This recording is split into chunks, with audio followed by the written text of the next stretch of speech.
Hey guys, it's Jamie and I'm back with a super quick video, I hope. Not a beauty video, obviously from the title, and I barely put on any makeup, but just a little something to not scare you completely. Yeah, I just had a few minutes and I'm home today and I want to talk about what I've been reading. In the past, I think it was... Gosh, when's the last time I've done a reading video, a book video? I'm not sure. I think in 2015 I was reading a lot before Vivi came. Then Vivi came. And I still managed to read here and there, but January was so chaotic for us that I don't think I picked up a book. I think I picked up a book at all. But then February hit, and while things were still kind of crazy, you know, if you've watched some of my last videos between my mom being sick, who's much better now, by the way, and our dog Jade being sick and going through what she's been going through, it's just been nuts. But I have somehow found time to read. That time is mainly in the bathtub. Every night after we put Vivi to bed, I go and retreat to my bathtub and I stay there for like an hour. Usually I'm watching YouTube videos, but lately I'll watch a video here and there, but I've really been into reading, and you guys used to like these. We'll see. I like to look at what people are reading on Instagram, and if they do a YouTube video, to get some ideas. I have a thing, like, I'm all over the place with books typically, but my book selection have been kind of all over the place. Some of them that my mom had given me a while back and I just hadn't read.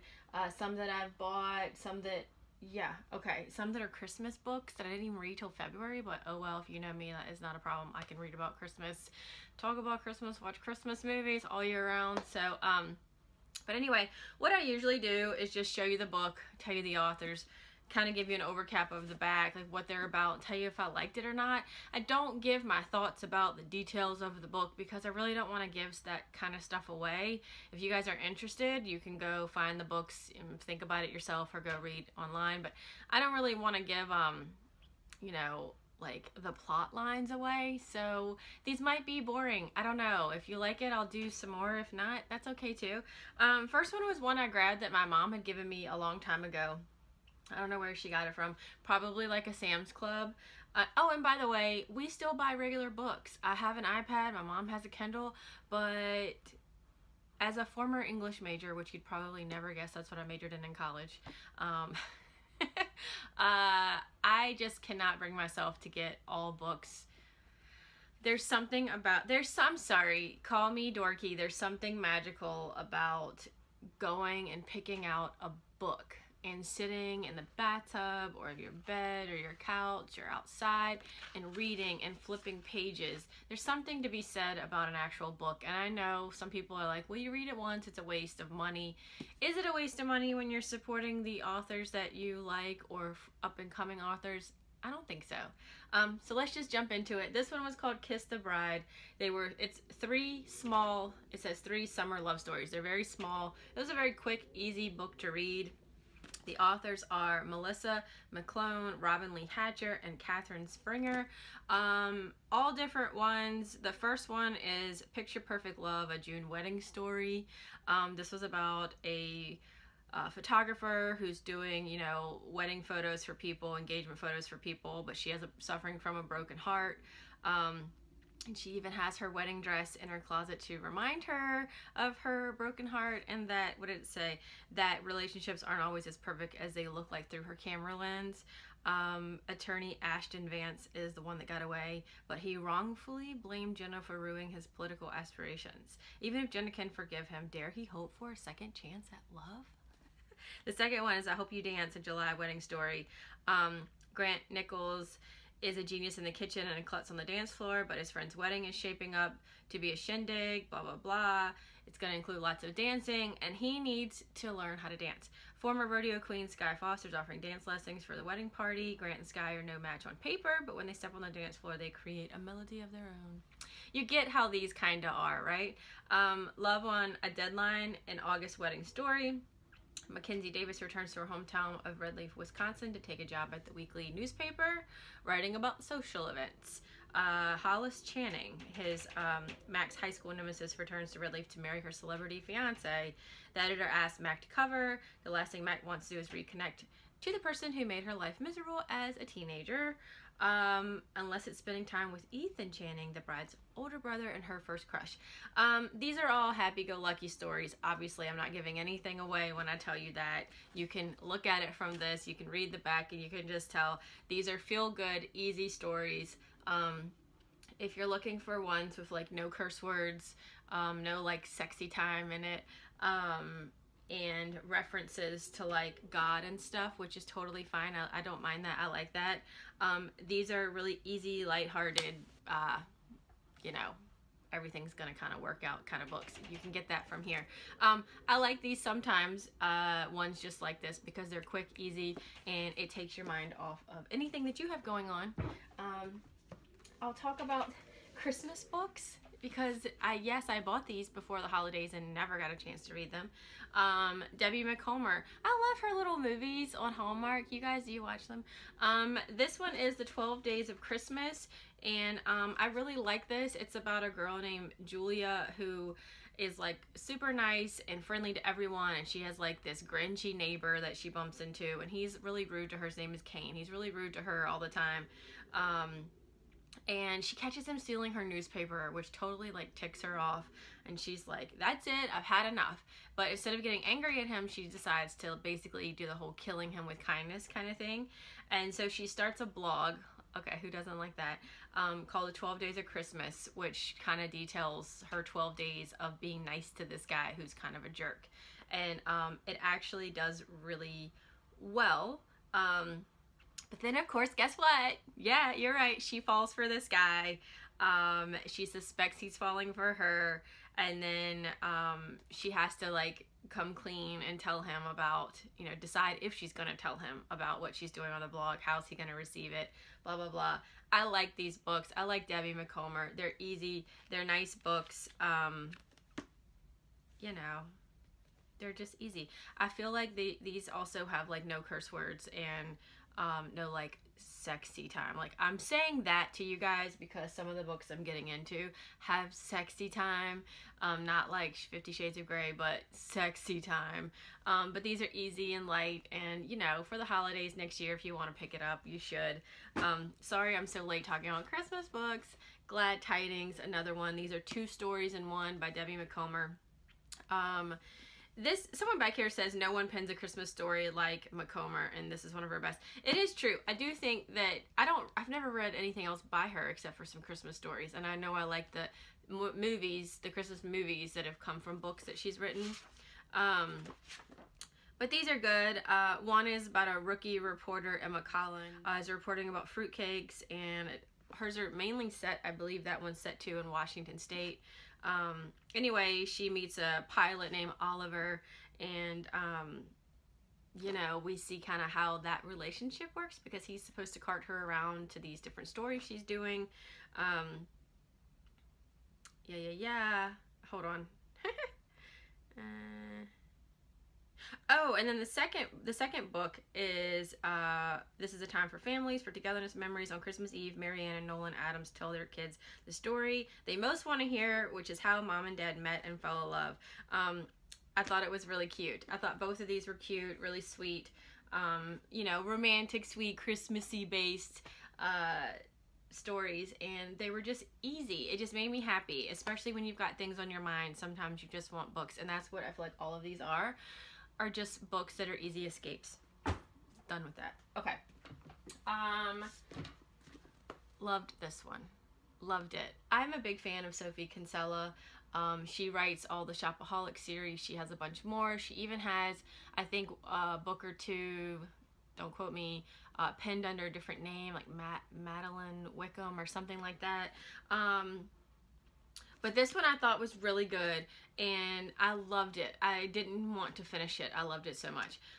It says, everywhere Katie Brenner looks, someone else is living the life she longs for, particularly her boss, Demeter Farlow. Demeter is brilliant, creative, shows a perfect family, a perfect home, very posh, wears the coolest clothes. Meanwhile, her life, Katie's life, is a complete like cluster, and she's struggling all the time. She has a rental flat with some weirdo roommates. There's really tense things going on in the office politics with all these other people that you meet. And she likes to post on Instagram and kind of make her Instagram look like she's something that she's not, which is kind of like a familiar thing these days where, you know, yeah, I'm not posting pictures of Vivi online with her having a meltdown, but you guys know, I've talked to you before, she has meltdown. She's 2. You know, where people post that life looks perfect, but really behind all of those Instagram feeds and Facebook feeds and all that crap, it's not perfect because it's real life. Anyway, she says just as she's finding her feet, not to mention maybe a new romance, the worst happens. Demeter fires Katie. So she has this career that she's kind of into, that she lets her family think is amazing, and she gets fired. She then retreats to her family's farm in Somerset to help them set up a vacation business. London has never seemed so far away until Demeter unexpectedly returns up to the farm as a guest. It says secrets are spilled and relationships are rejiggered. And as the stakes for Katie's future get higher, she must question her own assumptions about what makes for a truly meaningful life. Love this book. Would recommend it. Yeah, I just love it. In fact, I love it so much, I actually bought it twice. So, yeah, I have an extra one on my bookshelf. And you know what? Since I do have an extra one, if you make it to the end of the... Anyway, I'll come back around to that. Next, this one, Joe Watson's Almost a Bride, a destination love novel. Loved it. I honestly picked this up because of this, and I was like, take me there, take me there. But I loved it. It says that awkward moment you catch your boyfriend in bed with another woman and then mistakenly get arrested. Hashtag charges dropped. Annie knows life isn't always fair. Sometimes you win, sometimes you lose. Sometimes you get mistaken for a crazed intruder when you come home early to find your boyfriend wearing, excuse me if you have kids in the room, nipple clamps with a coworker on the night you thought he was going to propose to you. Hashtag shit show, right? That's terrible. I'm sorry for cursing, but I don't usually curse on my videos, but it's funny. The important thing is to move on, and for Annie that means treating herself to a tropical vacation, but when she runs into her ex and his new woman staying at the same resort, the chances, right?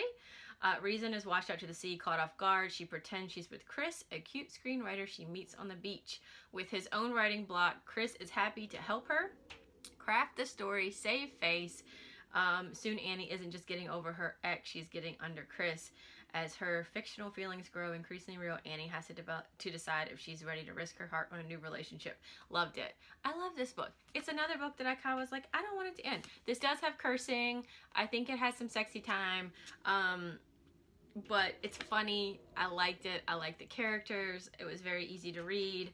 Yeah, I did. I really like these. Like, I wouldn't even mind if this came back and they did a follow-up book, but, you know, that doesn't happen. I don't think that's going to happen. But anyway, I thought I'd definitely want to mention that. Easy, great, beach read, bathtub read, you know, awesome. Next, this one, Babyland, by Holly Chamberlain. This is another one that my mom passed to me a long time ago. This was one that I started and was kind of like, it's okay, it's okay, it's okay. But then once I started reading it, I guess because I stopped and started so many times, because at the time I started this, nothing was really holding my interest, because I was just kind of, you know, when you have a lot of stuff going on, I was like, I can't focus to read.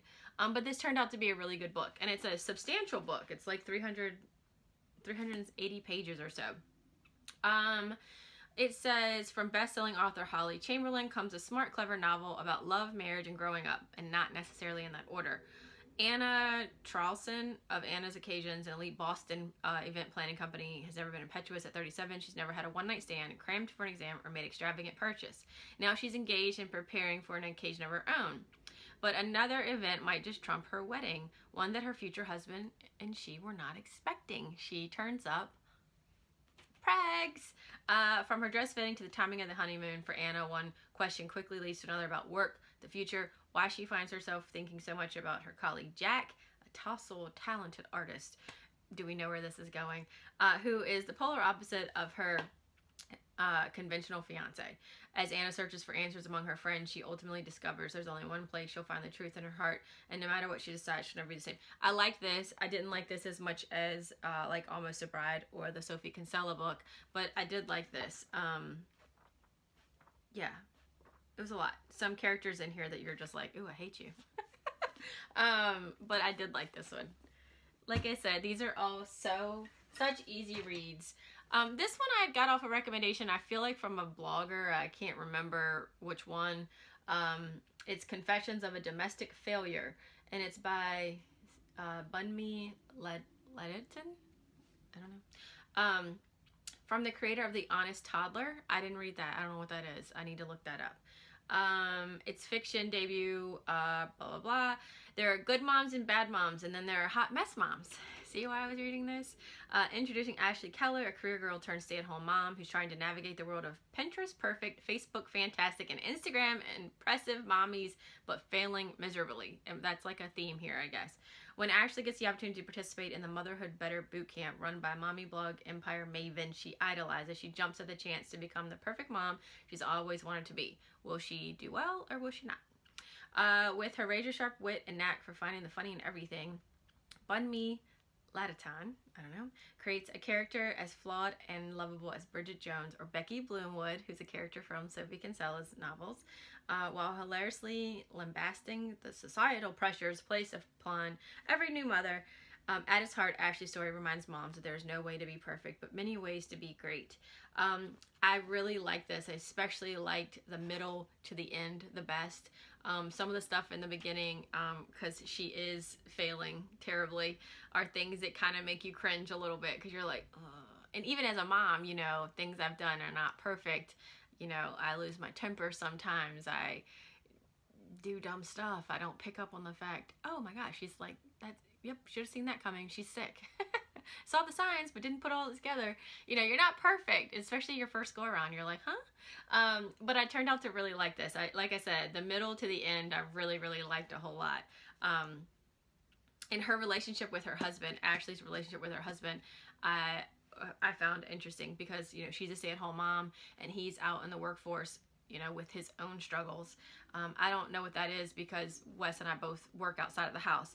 But I can imagine that that's hard to navigate sometimes. So I thought this was cute. And if you're a mom, if you're not a mom and you read this, don't freak out. Okay.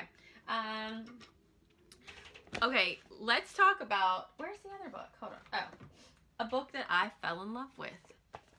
This one, Sexy Time, curse words. Just warning you. It is New York Times it's USA Today's bestseller. It's a novel by Cora Carmack called Losing It. Now, this is about kids in their 20s. I'm double their age. I loved this. Where did I even see this? I think I just was like on Amazon just looking and looking because I'd gone to Target. That's where I get most of my books. I didn't see anything. And I was like, ooh, I think I need this. It says that Cora Carmack, the author, is a 20-something writer who likes to write about 20-something characters. Okay. So it's about virginity, obviously, with the title Losing It. You may have figured that one out. Bliss Edwards, which I don't know why I love her name, is about to graduate from college and still has her virginity. Sick of being the only virgin among her friends, she decides the best way to deal with the problem is to lose it quickly and simply as possible. A one-night stand.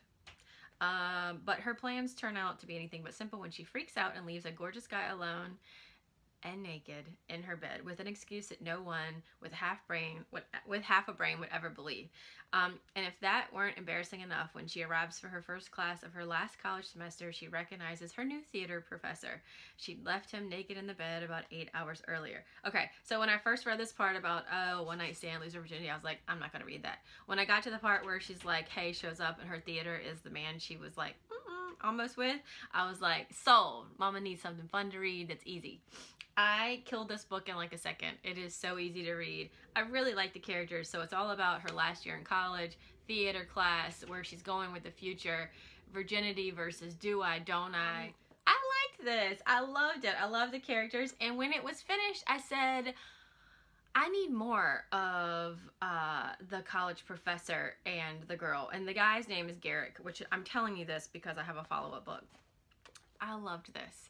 and I finished it with like a little smile on my face, and I liked every part of it. And I was like, where's more? Mama needs more, right?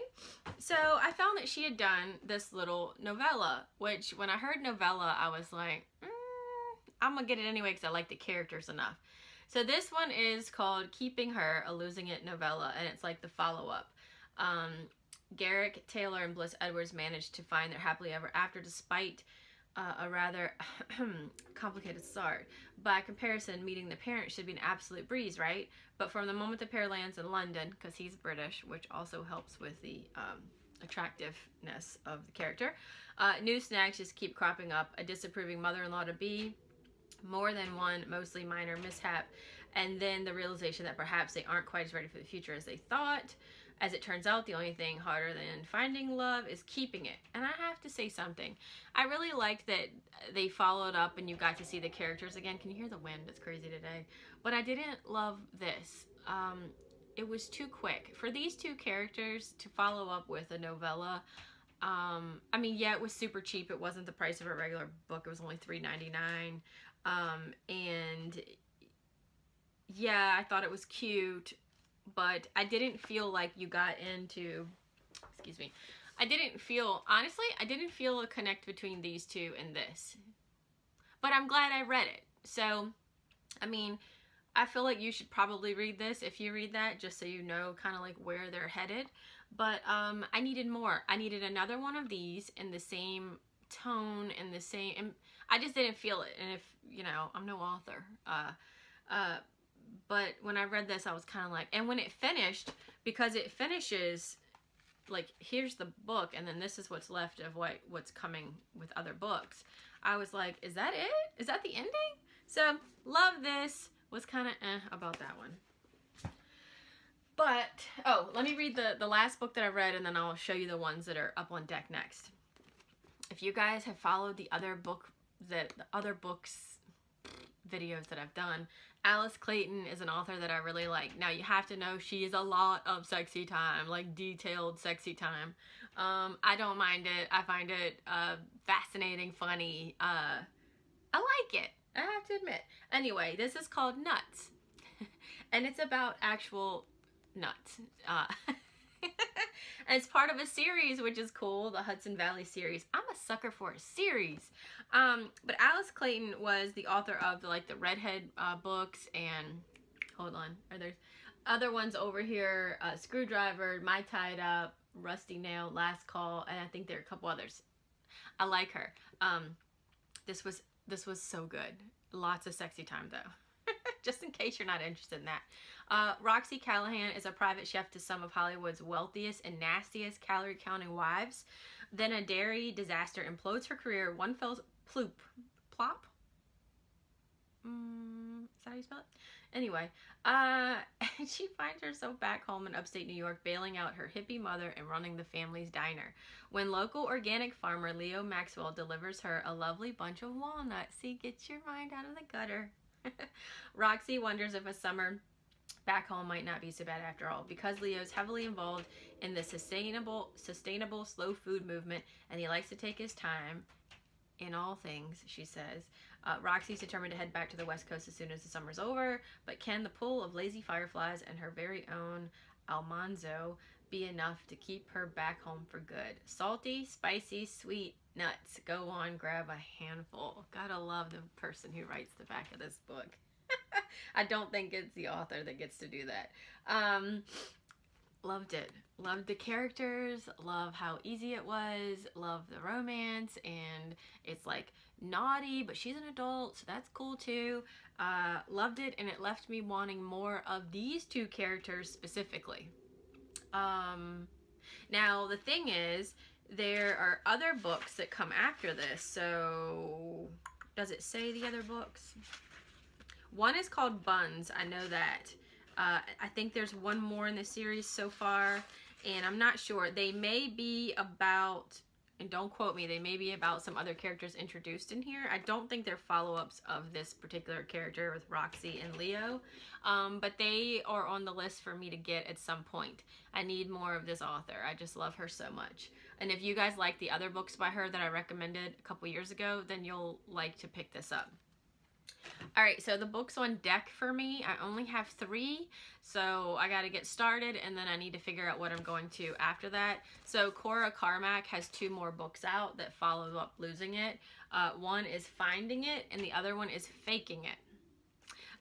So let's see. Finding It is sometimes you have to lose yourself to find where you truly belong. Most girls would kill to spend months traveling around Europe after college graduation with no responsibility, no parents, no limit to credit cards. Kelsey, who we meet in the first book, okay, so she's not a new character. Kelsey Summers is no exception. She's having the time of her life, or that's what she keeps telling herself. It's a lonely business trying to find out who you are, especially when you're afraid you won't like what you discover. No amount of drinking and dancing can chase away Kelsey's loneliness, but maybe Jackson Hunt can.